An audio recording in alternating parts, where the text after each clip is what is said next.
you can sort of see how clinical engineering really plays an important role in every part of this wheel. When you get to the receiving, that's when we actually touch the equipment.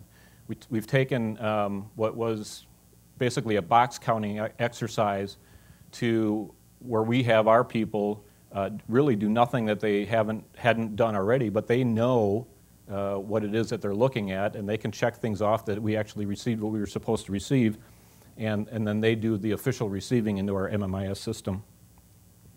Installation and acceptance testing, holding off that final back payment until the equipment's actually accepted and received, and it actually starts the clock on our warranties.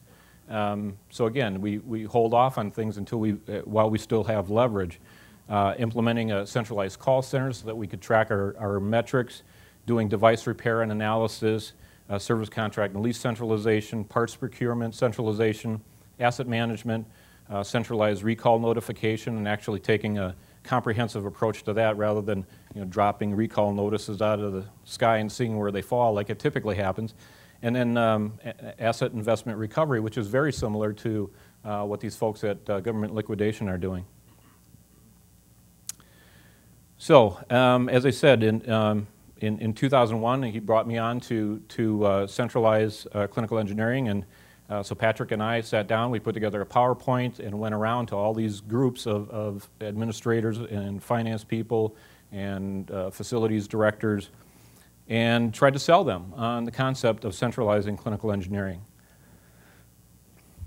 Looked at the opportunities that we could bring through centralization in the area of asset management, being able to provide capital equipment tracking, doing capital asset planning, as I said, centralizing recall and hazard alert, distribution, follow-up, and compliance.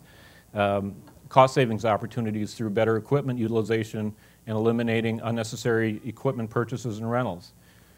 In the area of education for our clinical engineering staff, if I've got 5 people needing to go to the same school, maybe I can bring somebody to our facility to train those 5 folks rather than spending the money to send them across country to do that. Coordinating engineer development and negotiating, whenever possible, technical training into capital purchases. In the area of service contract and lease management, to be able to do contract review, we had not a real good process in place. What typically would happen is people would find out when they'd call for service, and the vendor would tell them, well, your contract's expired. So then it was a fire drill to try and get the contract renewed. No time for negotiation, just rubber stamp it and get it done. We implemented a process that would, give us some oversight over that and be able to be a lot more proactive. Being able to bundle contracts by vendor, reduce the number of contracts that you have to deal with, and leverage that volume. Bundle contracts by like devices. One of the first contracts that we did wasn't even medical equipment, it was elevators. Contracting with somebody that did multi-vendor service, leveraging that volume across the entire system and really having an impact on the cost. And giving all of those folks web-based access to that contracts database. In the area of coordinating clinical engineering services, to be able to provide specialty services, depot service where applicable, standardizing policies and procedures and management plans and reports across the entire system, web-based access to contracts database for our clinical engineers so they weren't spending time and money on things that were under contract, taking a team approach to joint commission surveys, standardizing our databases and performance reporting and customer satisfaction reporting, and doing repair parts sourcing as a single consolidated entity. And some of the future opportunities that we promoted with them, developing a call center for those folks that didn't have an on-site person, standardizing orientation and training, at some point providing lab services and online access to all reports. So got through all of that, and they said, okay, sounds like a great idea. Go ahead and make it happen. So we developed a centralized reporting structure, and I was in charge of all those folks, had them all reporting up to me in a corporate position, and started the process of doing all the things that we had committed to do. standardizing policies and procedures, consolidating all of our disparate databases, creating rules around that so that everything meant the same thing everywhere, so that we could start seeing what our business was doing and how it was doing and benchmarking against ourselves. And we did all that, and we were humming along for a while, and like I said, in 2006, I heard that knock of opportunity. Actually, no, it was like late 2004. So that's when we started to look at the possibility of bringing in all of these high-dollar service contracts. And we put together proposals for the metro region where that first request came. And we got approval to do that. And they were going to give us a nod to do that. We were going to bring in a certain number of FTEs to provide that service. And we could have done just that. But we stepped back and we said, look, if it made sense to do that in one region, maybe it makes sense to do that in all regions. So put together a similar proposal for all of the different regions, went and presented that proposal to them, and they all agreed. This makes sense. Let's do it.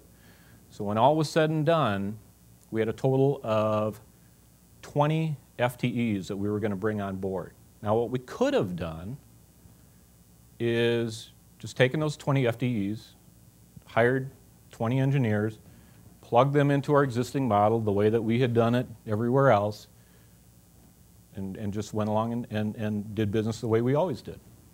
But was that the smart thing to do? Was that the right way to deliver service? Was that the right way to operate our business? You know, there's an interesting story around, or a study, an experiment that was done that I think illustrates we've always done it that way very, very well.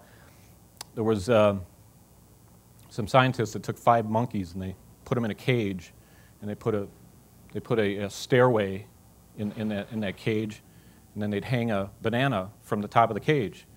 And every time a monkey would climb up the stairs to get the banana, they'd take a fire hose to the other 4 monkeys. Okay? Well, this didn't go on very long before the other 4 monkeys said, you're not doing that to us. So they'd grab the monkey when he first started up the steps and pull him down and beat the crap out of him. So that went on for a while. You know, they stopped the hosing, but the monkeys continued to do that, and they took out the first monkey and replaced him with a new monkey. Hadn't been in there before, didn't know any of the history, and of course the monkeys continued to do the same thing. Well, they continued that rotation until none of the original 5 monkeys was there. But guess what? Every time one of the monkeys started climbing up the stairs, they'd grab him and beat the hell out of him. They didn't know why, okay? But we've always done it that way. So we didn't want to do that. Okay, so we really examined our business, and as I said, our regional supervisors were in the corporate budget. They were regionally based, responsible for all regional and site operations. And our techs were in the site budget, and they handled multiple modalities. When they did take on some of the specialty stuff, usually, you know, we would just train a guy. They would only support those things at that site, and there was minimal site crossover. Well, there were some limitations to that model. Limited the tech's abilities to cross regions. They were stretched too thin across the modalities, rarely optimally positioned. And that resulted in higher response times, lower productivity, jack of all trades, master of none, competent but not an expert. If you think about the biggest difference between site staff, or, you know, the in-house clinical engineering folks and the vendor, that's all they do. So they get to be really good at that, and they get to be experts. Well, we wanted to replicate that. The training value and expertise was limited to a region. Well, anybody that has people trained in let's say, CT or MR or vascular, you spend $20,000, $25,000, $30,000 for a single class. Don't you want to get the most out of that you possibly can? We had continued dependency on service contracts, both full and shared, because we weren't at that expert level. We underutilized tools and test equipment across regions, fragmented communication model across regions and modalities. So if I had a guy up in the north region that was doing CT service and he found a real sweet deal on a high voltage tank, the guy doing the same thing down in the south region, he didn't know that. okay? Similarly, if the guy down in the South region found a way to streamline the process of doing a tube replacement and cut an hour off of that process, the guy up here, he didn't know that. We felt we could do better. And then lastly, limited service metrics, because that was only regionally based.